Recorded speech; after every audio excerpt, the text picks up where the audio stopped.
होली माऊ कॉलोनी में 32 साल का सतीश कुमार गुप्ता अपनी पत्नी प्रियंका गुप्ता के साथ रहता था। वो दोनों वेल एजुकेटेड थे और वो दोनों ही जॉब करते थे। सतीश कुमार गुप्ता इन्फोसिस कंपनी में एचआर डिपार्टमेंट में मैनेजर था। वहीं प्रियंका गुप्ता भी बेंगलोर में ही कनकपुरा रोड पर स्थित दिल्ली पब्लिक स्कूल में टीचर थी। प्रियंका वहां मैथमेटिक्स पढ़ाती थी। उस समय उनकी कोई संतान नहीं थी, लेकिन वो दोनों फिर भी अपने किराए के घर में बहुत खुश थे। हालांकि कुछ महीनों पहले ही उन्होंने एक प्लॉट भी खरीदा था, जहां पर वो अपना खुद का घर बनवाने वाले थे। यानी उनकी जिंदगी में सब कुछ ठीक चल रहा था। और फिर 10 अगस्त 2010 को सतीश कुमार गुप्ता हर रोज की तरह सुबह 5 बजे उठता है। वो अपने जूते वगैरह पहनकर रेडी होता है। फिर 5:45 पर वो जॉगिंग करने के लिए घर से निकल जाता है। जॉगिंग करना उसके डेली रूटीन में शामिल था। उसकी पत्नी प्रियंका उसके साथ इसलिए नहीं जा पाती थी क्योंकि उसको सुबह 7:30 बजे स्कूल जाना होता था, इसलिए वो घर पर ही योगा करती थी। और जब 10 अगस्त को सतीश जॉगिंग करने के लिए घर से निकला था तो प्रियंका भी उस समय घर में ही योगा कर रही थी। यानी हर दिन की तरह उस दिन भी सब कुछ ठीक चल रहा था। लेकिन जब करीब 6:40 पर सतीश जॉगिंग करके अपने घर आया तो वो थोड़ा परेशान था, क्योंकि उसकी पत्नी ने फोन करके उसे बताया था कि घर के बाहर 2 रद्दी वाले खड़े हैं और वो लोग रद्दी मांग रहे हैं। सतीश को ये बात सुनकर थोड़ा अजीब लगा था, क्योंकि सुबह सुबह कौन रद्दी वाले आते हैं। अभी तो 7 भी नहीं बजे थे और ना ही दुकानें खुली थी। फिर इतनी सुबह को रद्दी वाले कहां से आ गए थे। इसलिए सतीश ने फोन पर अपनी पत्नी से कहा कि तुम अभी दरवाजा मत खोलना, मैं घर पर आ रहा हूं। और फिर 6:40 पर सतीश जॉगिंग करके घर वापस आता है और डोर बेल बजाता है। लेकिन प्रियंका ने दरवाजा नहीं खोला। सतीश दरवाजे को एक बार फिर जोर से खटखटाता है, लेकिन दरवाजा अभी भी नहीं खुला। इसके बाद सतीश ने अपनी पत्नी प्रियंका को फोन लगाया। प्रियंका ने फोन भी नहीं उठाया तो सतीश की चिंता और भी ज्यादा बढ़ गई। इसके बाद वो दरवाजे को धक्का मारकर तोड़ने की कोशिश करता है। उसे लगा कि दरवाजा अंदर से लॉक है और इसका मतलब था कि प्रियंका अंदर ही है, पर वो दरवाजा क्यों नहीं खोल रही थी। हालांकि उस डोर का लॉक अंदर और बाहर यानी दोनों साइड से खुलता था। और फिर सतीश को याद आया कि इस दरवाजे की दूसरी चाबी उसने अपने ऑफिस के ड्रॉ में रखी हुई है। क्योंकि वो दोनों पति पत्नी जॉब करते थे तो इसलिए उनका ज्यादातर समय बाहर ही गुजरता था और इसीलिए वो दोनों घर की एक एक चाबी अपने पास रखते थे, ताकि उन दोनों में से कोई भी किसी भी समय घर के अंदर आ जा सके। सतीश का इन्फोसिस कंपनी वाला ऑफिस घर से ज्यादा दूर नहीं था। सतीश तुरंत जॉगिंग के कपड़ों में ही ऑफिस के लिए निकल गया। वहां से वो घर की दूसरी चाबी लेकर आया। इसके बाद सतीश घर का लॉक खोलकर घर के अंदर जाता है, लेकिन घर के अंदर का दृश्य देखकर उसके होश खराब हो गए। उसने देखा कि सामने लिविंग रूम में चेयर पर प्रियंका बैठी हुई है। उसके दोनों हाथ चेयर के हैंडल्स पर बंधे हुए थे और उसके गले पर कट का निशान था, जिसकी वजह से प्रियंका खून से लथपथ बैठी थी। ये सब देखकर सतीश की हालत खराब हो गई। इसके बाद उसने पुलिस को फोन किया। इस घटना के बारे में पता चलते ही होलीमो पुलिस स्टेशन के इंस्पेक्टर अपनी टीम के साथ तुरंत घटना स्थल पर पहुंचे। खून से रंगी प्रियंका को देखकर उनकी भी हालत खराब हो गई, क्योंकि इस घर में सतीश और प्रियंका ही रहते थे। उनके अलावा वहां पर कोई भी नहीं था। सतीश बहुत दुखी था। वो दहाड़े मार मार कर रो रहा था। पुलिस ने उसको संभाला और उसके माता पिता के घर पर फोन किया। सतीश के माता पिता सुदामा नगर में रहते थे, जो होलीमो से केवल 10 किलोमीटर की दूरी पर ही था। कुछ ही मिनटों के बाद वो लोग भी सतीश के घर पर आ गए। सतीश के पिता प्रियंका के घर वालों को फोन लगाते हैं और इस दुखद घटना के बारे में बताते हैं। प्रियंका के माता पिता उत्तर प्रदेश के लखनऊ में रहते थे। प्रियंका की मौत की खबर सुनते ही प्रियंका के घर पर भी मातम छा गया, क्योंकि एक दिन पहले ही तो प्रियंका ने अपने घर पर बात की थी और तब वो बिल्कुल ठीक थी। लेकिन अचानक ये सब कुछ कैसे हो गया था। इसके बाद प्रियंका के घर वाले भी लखनऊ से बेंगलुरु के लिए निकल जाते हैं। इधर पुलिस ने पंचनामे के बाद प्रियंका के शव को पोस्टमार्टम के लिए हॉस्पिटल भिजवा दिया। साथ ही अज्ञात लोगों के खिलाफ कत्ल का केस दर्ज करके पुलिस ने जांच शुरू कर दी, क्योंकि उस घर में वो दोनों पति पत्नी यानी सतीश और प्रियंका ही रहते थे, जिनमें से प्रियंका का तो कत्ल हो चुका था और सतीश का रो रोकर बुरा हाल था। हालांकि पुलिस ने सतीश से थोड़ी पूछताछ करने की कोशिश की, लेकिन उस समय सतीश ऐसी स्थिति में नहीं था कि वो पुलिस को कुछ बता सके। लेकिन फिर भी वो जैसे तैसे करके बताता है कि वो सुबह जॉगिंग करने के लिए घर से निकला था। इसके बाद उसकी पत्नी प्रियंका ने उसे फोन किया था। प्रियंका ने उसे 2 रद्दी वालों के बारे में बताया। क्योंकि घर में ऐसी कोई रद्दी नहीं थी तो प्रियंका ने उनको मना कर दिया था। इसके बाद ये सारी बातें प्रियंका ने फोन करके अपने पति सतीश को बताई थी। इधर सतीश को भी इतनी सुबह रद्दी वालों का घर पर आना कुछ अजीब लगा था, जिसकी वजह से वो तुरंत ही घर लौट आया। उसने देखा कि घर का दरवाजा अंदर से बंद है। सतीश ने पुलिस को बताया कि घर की एक चाबी उसके ऑफिस में भी रखी हुई थी, इसलिए सतीश वहां से चाबी लेकर आया था। रद्दी वाली बात के बारे में पता चलते ही पुलिस ने सतीश के घर की तलाशी शुरू कर दी। सतीश भी उनके साथ ही था।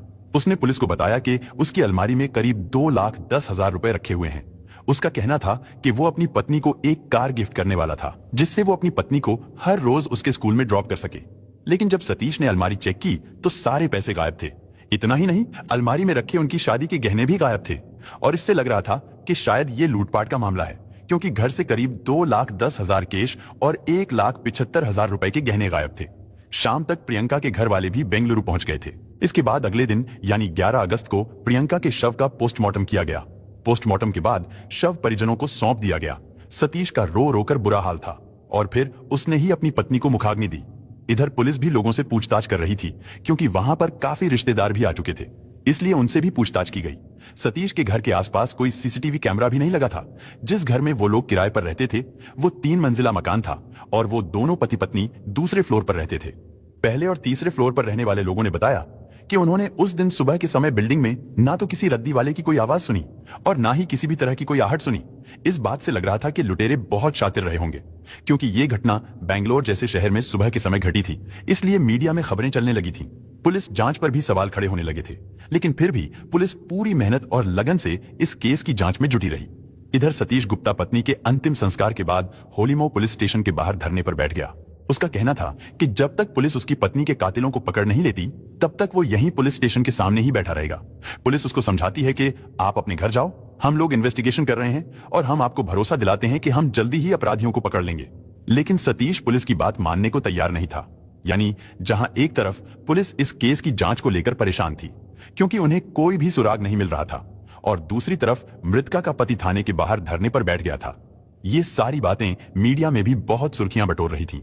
साथ ही न्यूज़पेपर्स की हेडलाइन भी बन रही थी, जिससे लोगों की हमदर्दी सतीश के प्रति ज्यादा बढ़ने लगी। इधर पुलिस ये जानने की कोशिश कर रही थी कि सतीश और प्रियंका के बीच रिश्ता कैसा था, क्या उनमें कोई लड़ाई झगड़ा तो नहीं चल रहा था। लेकिन पूछताछ करने पर पता चला कि उनके बीच ऐसा कुछ भी नहीं था। प्रियंका के स्कूल से लेकर सतीश के इन्फोसिस कंपनी के एम्प्लॉय तक सबसे बात की गई, लेकिन फिर भी कोई सुराग नहीं मिला। धीरे धीरे दिन बीत रहे थे, पुलिस भी परेशान थी। इधर सतीश भी थाने के बाहर धरने पर बैठा हुआ था। यह कत्ल 10 अगस्त यानी मंगलवार को हुआ था, लेकिन फिर अचानक 13 अगस्त की शाम को कई पुलिस वाले थाने के बाहर आते हैं। थाने के बाहर सतीश बैठा था। पुलिस वाले उससे कहते हैं कि चलो तुम पुलिस स्टेशन के अंदर चलो। पुलिस उसे पकड़कर थाने में ले जाती है और एक बार फिर उससे पूछताछ की जाती है, और सतीश ने जो भी बयान इससे पहले दिए थे पुलिस उसी के आधार पर सारी चीजें एक एक करके उसके सामने रखती है। सतीश के बयान के अनुसार 10 अगस्त की सुबह 5:45 के आसपास वो जॉगिंग करने के लिए घर से निकला था और फिर 6:40 पर वो घर पहुंचा। इसी बीच सतीश के फोन पर उसकी पत्नी का फोन आया, जिसमें उसने रद्दी वाले के आने की बात सतीश को बताई थी। सतीश के अनुसार उसने पत्नी से कहा था कि तुम दरवाजा मत खोलना, मैं घर पर आ रहा हूं। लेकिन जब पुलिस ने सतीश और प्रियंका की कॉल डिटेल्स खंगाली तो पता चला कि प्रियंका ने 5:55 के आसपास सतीश को फोन किया था। यानी इस हिसाब से सतीश प्रियंका के फोन करने के 45 मिनट बाद घर आया था, जबकि सतीश को तुरंत घर जाना चाहिए था। हालांकि ऐसा भी नहीं था कि वो जॉगिंग करने के लिए कहीं दूर गया हो, वो घर के नीचे ही थोड़ी दूरी पर जॉगिंग करता था। इसके अलावा सतीश के अनुसार जब वो घर पर आया था तो दरवाजा अंदर से लॉक था। उसने डोर बेल बजाई, प्रियंका को कॉल भी किया, लेकिन प्रियंका ने दरवाजा नहीं खोला। इसके बाद वो घर की दूसरी चाबी लाने के लिए अपने ऑफिस चला गया, लेकिन ऑफिस के अंदर जाने के लिए कंपनी के एम्प्लॉयज के पास एक कार्ड होता है। पहले सिक्योरिटी गार्ड उस गार्ड को चेक करता है, फिर बिल्डिंग के मेन एंट्रेंस पर भी कार्ड को पंच करते हैं। बिल्डिंग में एंटर करने के बाद ऑफिस के अंदर भी कार्ड को पंच करना पड़ता है। लेकिन सतीश तो जॉगिंग करने के लिए घर से निकला था, इसलिए वो तो अपने साथ सिर्फ अपना फोन ही लेकर जा सकता था। पुलिस का कहना था कि अगर मान भी लिया जाए कि सतीश का पर्स भी उसके पास ही था, साथ ही उसके पर्स में ऑफिस कार्ड भी था, तो ऑफिस में पूछताछ करने पर और कैमरा चेक करने पर पता चला कि सतीश उस दिन ऑफिस के अंदर आया ही नहीं था। वो बिल्डिंग के बाहर ही थोड़ी देर तक टहलता रहा और फिर वहां से चला गया। इसके अलावा सतीश के अनुसार उसने ऑफिस के अंदर जाकर ड्रॉ से चाबी निकाली थी, लेकिन पुलिस का कहना था कि वहां पर उसका कार्ड पंच ही नहीं हुआ था और ना ही वहां उसकी कोई एंट्री थी। तो फिर सतीश को बिल्डिंग के बाहर ही चाबी कैसे मिल गई थी? इसके बाद जब वो चाबी लेकर घर पर आया और दरवाजा खोलकर घर में एंटर हुआ, फिर उसने 7:30 बजे के आसपास पुलिस को फोन किया, और जब पुलिस घटनास्थल पर पहुंची थी तो उस समय वहां सतीश के अलावा कोई भी नहीं था। यानी पड़ोस के लोगों को भी पुलिस के आने के बाद ही पता चला था कि सतीश के घर में कुछ हुआ है। पड़ोसियों का कहना था कि उन्हें बिल्डिंग में किसी तरह का कोई शोर नहीं सुनाई दिया था। उनका कहना था कि अगर रद्दी वाला यहाँ पर आया होता तो वो सबके घरों में जाता, बल्कि सबसे पहले तो वो ग्राउंड फ्लोर का दरवाजा खटखटाता। यानी पड़ोसियों के अनुसार कोई भी बाहरी व्यक्ति उस दिन सुबह के समय उस बिल्डिंग में नहीं आया था। जब पुलिस ने उन दोनों पति पत्नी की कॉल डिटेल्स निकलवाई थी तो उनकी लोकेशंस भी चेक की गई थी। लोकेशन से पता चला कि प्रियंका और सतीश उन दोनों के फोन एक ही टावर की रेंज में थे। यानी उनकी लोकेशन एक ही जगह पर थी और वो जगह कहीं और नहीं बल्कि उनका घर ही था। और इसका मतलब ये था कि उस दिन जब प्रियंका की हत्या हुई थी तो उस समय सतीश घर पर ही था। इस तरह सतीश के दिए गए सारे बयान भी उसको ही शक के घेरे में ला रहे थे। इसीलिए तो पुलिस भी यही चाहती थी कि कई दिनों से धरने पर बैठा सतीश थाने के बाहर ही बैठा रहे, वो वहां से कहीं ना जाए, क्योंकि पुलिस को शुरू से सतीश पर ही शक था, क्योंकि घर में सतीश के अलावा जबरदस्ती किसी के आने के भी कोई सबूत नहीं मिले थे। और तो और घर के अंदर से पुलिस को एक जोड़ी ग्लव्स, जूते, एक बिना स्लिप्स वाला जैकेट और उस जैकेट के अंदर से एक सिगरेट का पैकेट भी मिला। घटना वाले दिन पुलिस को यह भी पता चला कि सतीश के पैर में मोच आई है, जिसकी वजह से वो थोड़ा लंगड़ा कर चल रहा था। हालांकि उसे छिपाने के लिए उसने भारी भरकम जूते पहने हुए थे। इधर पोस्टमार्टम में पता चला कि प्रियंका के गले को किसी रस्सी से घोटा गया था और फिर उसके गले पर चाकू भी चलाया गया था। उसके पेट पर भी कुछ घाव के निशान थे। इसके अलावा प्रियंका के शरीर पर कहीं और चोट का निशान नहीं था। यानी अगर घर में लुटेरे आए होते और प्रियंका उनका विरोध करती तो उसके शरीर के कई हिस्सों में चोट लगी होती, लेकिन ऐसा नहीं था। एक और बात यह कि सतीश के बयान के अनुसार घर से करीब 2,10,000 रुपए कैश और 1,75,000 रुपए के गहने गायब थे। लेकिन जब पुलिस ने सतीश के धरना प्रदर्शन के दौरान उसके घर जाकर तलाशी की तो उन्हें बड़ी ही आसानी से एक जगह पर 30,000 रुपए कैश मिल गए। जब वो पैसे पुलिस को इतनी आसानी से मिल गए थे तो फिर लुटेरों ने उन पैसों को क्यों छोड़ दिया था? इसके अलावा जब प्रियंका का शव हॉस्पिटल पहुंचाया गया तो उस दौरान प्रियंका की सोने की बाली, अंगूठी, गले में मंगलसूत्र जैसे कीमती गहने बिल्कुल सुरक्षित थे। लुटेरों ने जब घर से पैसे और गहने लूटे थे तो फिर प्रियंका के पहने हुए गहने और वो 30,000 रुपए क्यों छोड़ दिए थे? इन सब चीजों से पुलिस का शक सीधा सतीश पर ही जा रहा था। पुलिस ने थाने में जब ये सारी चीजें सतीश के सामने रखी और उससे कड़ाई से पूछताछ की तो वो जल्दी ही टूट गया और उसने अपना जुर्म स्वीकार कर लिया। उसने बताया कि प्रियंका का कत्ल उसने ही किया है। लेकिन अब सवाल यह था कि आखिर सतीश ने अपनी पत्नी का कत्ल क्यों किया? दरअसल सतीश गुप्ता और प्रियंका अग्रवाल की शादी सन 2007 में हुई थी। पूछताछ के दौरान सतीश ने पुलिस को बताया कि उनकी अरेंज मैरिज हुई थी, लेकिन उन दोनों की शादी एक दूसरे की मर्जी से हुई थी। सतीश बेंगलोर का ही रहने वाला था जबकि प्रियंका उत्तर प्रदेश की रहने वाली थी। सतीश ने पुलिस को ऑन रिकॉर्ड बताया था कि शादी के कुछ दिन बाद ही उनके घर में झगड़े शुरू हो गए थे। सतीश ने बताया कि शादी के बाद प्रियंका सतीश को उसके माता पिता से दूर करने लगी थी। कुछ रिपोर्ट्स के अनुसार सतीश अपने गले में एक लॉकेट पहना करता था जिसमें उसके माता पिता की तस्वीर थी, और जब प्रियंका ने यह लॉकेट देखा तो उसने सतीश को कहा कि अब तुम अपने माता पिता की तस्वीर को निकाल दो और मेरी तस्वीर वाले लॉकेट को पहनो। इसके अलावा प्रियंका घर में केवल अपने काम से काम रखती थी, यानी उसे किसी से कोई मतलब नहीं होता था। और फिर शादी के 2 साल बाद प्रियंका ने अपने पति से कहना शुरू कर दिया था कि अब मुझे इस घर में तुम्हारे माता पिता के साथ नहीं रहना है। प्रियंका ने उससे कहा कि हम दोनों कहीं और जाकर रहेंगे, लेकिन सतीश ऐसा बिल्कुल भी नहीं चाहता था। इसके बाद उसने अपने माता पिता से बात की। उन्होंने सतीश से कहा कि जैसा बहू चाहती है तुम वैसा ही करो, और इस तरह ना चाहते हुए भी मजबूरन सतीश को अपना घर छोड़कर होलीमो आना पड़ा। वहां आकर वो दोनों किराए के घर में रहने लगे। कभी कभी सतीश अपने माता पिता से मिलने सुदामा नगर भी जाता था। कुछ दिनों के बाद प्रियंका ने उसे अपने माता पिता के पास जाने से भी मना कर दिया। इसी दौरान सतीश के पिता को बिजनेस में कुछ नुकसान हो जाता है। बिजनेस को फिर से चलाने के लिए उन्हें कुछ पैसों की जरूरत थी, लेकिन प्रियंका ने सतीश को उन्हें पैसे देने से भी मना कर दिया। इधर ये सारी बातें सतीश को अंदर ही अंदर खाए जा रही थी और उसके अंदर प्रियंका के प्रति नफरत पैदा होती जा रही थी, क्योंकि प्रियंका खुद तो हर रोज अपने माता पिता से बात करती थी, लेकिन सतीश को अपने माता पिता से बात नहीं करने देती थी। इन सब चीजों के चलते ही साल 2010 में अप्रैल महीने के आसपास प्रियंका और सतीश ने अपना खुद का घर बनाने के लिए एक जमीन खरीदी, और जब उस जमीन का भूमि पूजन का कार्यक्रम हुआ तो वो लोग बहुत खुश थे। उस कार्यक्रम में प्रियंका के परिवार वाले, दोस्त, रिश्तेदार सभी लोग आए हुए थे।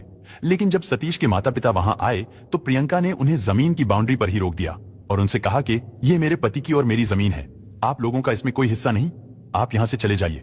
इसके बाद सतीश के माता पिता वहां से चले गए। इस दौरान सतीश पूजा के कामों में बिजी था, इसलिए उसे इन सब बातों का पता नहीं चला। लेकिन पूजा संपन्न होने के बाद उसके जानने वाले लोगों से उसे ये बात पता चली तो सतीश को बहुत दुख हुआ, और फिर सतीश ने उसी दिन फैसला कर लिया था कि अब वो प्रियंका को नहीं छोड़ेगा। इसके बाद सतीश ने उसी दिन से ही प्रियंका को रास्ते से हटाने की प्लानिंग करनी शुरू कर दी। उसने 3 महीनों तक प्लानिंग की। प्लान के अनुसार वो प्रियंका के साथ प्यार से रहने लगा था, उसका अच्छे से ध्यान रखता, उसकी देखभाल करता था। यानी पहले जो अपने माता पिता की बेइज्जती की वजह से हर समय गुस्सा रहता था, अब वो उन सब बातों को भूल चुका था, जिससे सबको यही लगने लगा था कि अब सतीश और प्रियंका ने एक नए सिरे से जिंदगी शुरू कर दी है। लोगों को लगता था जब से उन्होंने घर के लिए नई जमीन खरीदी थी इसके बाद उन दोनों का प्यार भी बढ़ गया था। इसी दौरान प्रियंका को अचानक आर्थराइटिस की बीमारी लग गई, जिसकी वजह से प्रियंका को उसकी मां इलाज कराने के लिए केरला ले गई, जहां आयुर्वेदिक उपचार से प्रियंका का इलाज शुरू किया गया, जिसकी वजह से 1-1.5 महीने तक प्रियंका केरला में ही रहती है। इधर सतीश भी प्रियंका को डेली फोन करता था। साथ ही 2-3 बार सतीश प्रियंका से मिलने केरला भी गया। सतीश ने पुलिस को बताया कि वो ये सब इसलिए कर रहा था ताकि जब वो प्रियंका को कत्ल करे तो किसी को भी सतीश पर शक न हो। खैर, इलाज के बाद जब प्रियंका घर पर आई तो अगस्त के शुरुआती हफ्ते में सतीश उसके लिए एक गिफ्ट लेकर आया। सतीश ने अपनी पत्नी से कहा कि मैं तुम्हारे लिए एक गिफ्ट लेकर आया हूं। इसके बाद उसने प्रियंका की आंखों पर पट्टी बांधी और उसे लिविंग रूम में लेकर गया।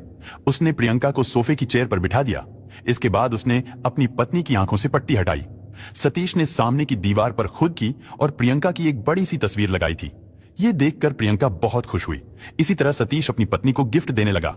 10 अगस्त तक उसने 2 बार प्रियंका को ऐसे ही गिफ्ट दिए।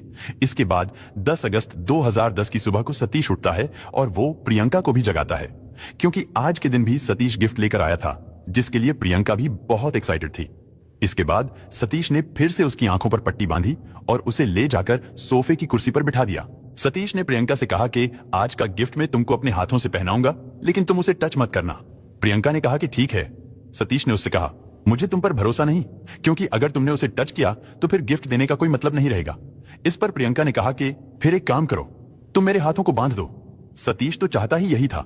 सतीश ने पहले से ही सारा इंतजाम कर रखा था। उसने नायलॉन की रस्सी से प्रियंका के दोनों हाथ कुर्सी के हैंडल्स पर बांध दिए। इसके बाद सतीश प्रियंका के गले में कुछ पहनाता है। प्रियंका ने उससे कहा, मैं समझ गई हूं, तुम मेरे लिए कोई हार लेकर आए हो। प्रियंका के लिए वो हीरे का हार था, लेकिन हकीकत में वो हार नहीं बल्कि नायलॉन की रस्सी का फंदा था। इसके बाद सतीश ने फंदा पहनाकर उसे जोर से कस दिया। हाथ पैर बंधे होने के कारण प्रियंका उसका विरोध भी नहीं कर पाई और कुछ ही देर में उसने दम तोड़ दिया। ये सारा कांड सतीश ने ग्लव्स पहनकर किया था, ताकि कहीं पर भी उसके फिंगरप्रिंट्स के निशान ना मिल सकें। प्रियंका का गला घोटने के बाद भी सतीश को लग रहा था कि शायद प्रियंका बेहोश है, वो मरी नहीं। इसलिए सतीश ने प्रियंका का गला भी रेत दिया। इसके बाद उसने सारे सबूतों को मिटा दिया। फिर उसने अपनी पत्नी के फोन से खुद के ही फोन पर फोन किया। इसके बाद वो अपना और अपनी पत्नी का फोन लेकर जॉगिंग करने के लिए घर से बाहर निकल गया। वहां पर वो अपने एक दोस्त के साथ जॉगिंग करता रहा, ताकि पूछताछ के दौरान उसका दोस्त भी गवाही दे सके कि घटना के समय सतीश उसके साथ था। इसके बाद 6:40 पर सतीश अपने घर आता है। दरवाजा तो उसने पहले ही बाहर से लॉक कर दिया था। इसके बाद सतीश अपने पिता के पुश्तैनी घर गया, जो कि सतीश के घर से करीब 5 किलोमीटर दूर था। वो पैदल ही वहां पहुंचा। फिर वो अपने पिता की कार लेकर इंफोसिस ऑफिस गया। वहां पर सतीश बिल्डिंग के बाहर थोड़ी देर रुकता है। इसके बाद उसने अपने पिता की कार पुराने घर पर छोड़ दी और फिर वापस अपने घर आ गया।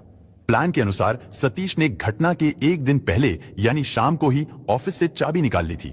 ये तो सतीश की वो कहानी थी जो सतीश ने पुलिस को बताई थी। लेकिन अब सवाल यह था कि क्या प्रियंका सच में ऐसी ही थी, क्योंकि अपना पक्ष रखने के लिए अब वो इस दुनिया में नहीं थी। लेकिन फिर भी ऐसा तो हो नहीं सकता था कि सारी गलती प्रियंका की हो और सतीश बिल्कुल दूध का धुला हुआ हो, क्योंकि अगर वो ऐसा होता तो प्रियंका को डिवोर्स भी तो दे सकता था। उसे मारने की क्या जरूरत थी। खैर, इस बारे में जब प्रियंका के घर वालों से बात की गई तो प्रियंका के घर वालों का कहना था कि शादी के 2 महीनों के बाद ही सतीश और उसके घर वाले प्रियंका को परेशान करने लगे थे। वो लोग प्रियंका को मेंटली टॉर्चर करते थे। हर एक छोटी से छोटी बात पर उसको डांटते थे, उस पर गुस्सा करते थे। अगर रोटी गोल नहीं बनती थी तो उस पर भी वो लोग उसे उल्टा सीधा बोलते थे। और तो और सतीश भी अपने माता पिता की ही साइड लेता था, यानी एक तरफ पूरा परिवार था, वहीं प्रियंका अकेले ही सब कुछ झेल रही थी। हालांकि प्रियंका रोते हुए कई बार अपने माता पिता को ये सारी बातें बताती थी, लेकिन वो लोग कहते थे कि बेटा, तुम्हारी नई नई शादी हुई है, तुम्हें उनके घर में एडजस्ट करके रहना पड़ेगा। प्रियंका घुट घुट कर जी रही थी। शादी को 2 साल बीत जाने के बाद भी उनके बीच सब कुछ वैसा का वैसा ही था, यानी हर रोज ससुराल वाले ताने मारते थे। और जब प्रियंका बिल्कुल टूट चुकी तो फिर उसके माता पिता ने कहा कि वो लोग तो नहीं सुधरेंगे, इसलिए तुम अपने पति के साथ कहीं और शिफ्ट हो जाओ। इसके बाद जैसे तैसे प्रियंका सतीश को मनाती है और उससे कहती है कि हम कहीं और जाकर रहेंगे। फिर जनवरी 2010 के आसपास वो दोनों होली माऊ कॉलोनी में आ जाते हैं। वहां पर उन दोनों की जिंदगी आराम से कट रही थी, लेकिन सास ससुर की हरकतों से प्रियंका का दिल टूट चुका था। अब उनके लिए प्रियंका को जरा भी हमदर्दी नहीं थी। प्रियंका अब ये भी नहीं चाहती थी कि अब उनसे कोई रिश्ता रखा जाए। कुछ रिपोर्ट्स के अनुसार सतीश को शक था कि प्रियंका का उत्तर प्रदेश में कोई दोस्त है जिसके साथ उसकी काफी नजदीकियां हैं। वहीं सतीश भी किसी और से शादी करना चाहता था। सतीश ने अपनी पत्नी के प्रति प्यार जताने के लिए कार खरीदने का भी नाटक किया था, क्योंकि सतीश ने प्रियंका को कत्ल करने से एक दिन पहले ही कार के लिए जुटाए गए सारे पैसे और 1,75,000 रुपए के गहने अपने घर से उठाकर अपने माता पिता के घर में छिपा दिए थे। प्रियंका के घर वालों का कहना था कि इस साजिश में सतीश के साथ उसका पूरा परिवार शामिल है, लेकिन सतीश के माता पिता का कहना था कि उन्हें नहीं पता वो गहने और पैसे सतीश ने उनके घर पर कब रखे थे, जबकि सतीश की मां हर समय अपने घर में रहती थी। पुलिस को सतीश के खिलाफ तो कई ठोस सबूत मिल चुके थे, लेकिन उसके माता पिता के खिलाफ कोई भी सबूत नहीं मिला था, जिसकी वजह से पुलिस ने केवल सतीश के खिलाफ ही चार्जशीट फाइल की। इसके बाद यह केस कोर्ट में चलता रहा और फिर घटना के 7 साल बाद यानी 28 जुलाई 2017 को सतीश गुप्ता को अपनी पत्नी प्रियंका अग्रवाल को कत्ल करने और सबूतों के साथ छेड़छाड़ करने के जुर्म में उम्र कैद की सजा और 25,000 रुपए का जुर्माना भी लगाया गया। इसके बाद यह केस हाई कोर्ट में पहुंचा, लेकिन हाई कोर्ट ने भी सतीश की सजा को बरकरार रखा। सजा के बाद जैसे हर एक कैदी को जेल में अलग अलग काम दिए जाते हैं, वैसे ही सतीश को भी कैदियों को पढ़ाने का काम मिल गया था। यानी जो भी कैदी पढ़ना चाहते थे, सतीश उनको पढ़ाता था। सतीश के पढ़ाने की वजह से कई कैदियों को डिग्रियां भी मिली और फिर इसी चीज को आधार बनाकर सतीश ने एक बार फिर से कोर्ट में अर्जी लगाई कि उसकी सजा को कम किया जाए, लेकिन कोर्ट ने यह कहकर उसे खारिज कर दिया था कि तुम्हारे इस अपराध की कोई माफी नहीं है। हालांकि उसके ऊपर लगे 25,000 रुपए जुर्माने को माफ कर दिया गया था, लेकिन सतीश अभी भी जेल में है और वहां पर वो कैदियों को पढ़ाता है। दोस्तों, इस घटना को सुनाने का उद्देश्य किसी का दिल दुखाना नहीं है, किसी को परेशान करना नहीं, बल्कि आपको जागरूक करना है, आपको सचेत करना है। दोस्तों, इस पूरी घटना के बारे में आपकी क्या राय है, कमेंट बॉक्स में जरूर बताएं। और अगर हमारी मेहनत पसंद आई हो तो इस वीडियो को लाइक करते हुए धन्यवाद।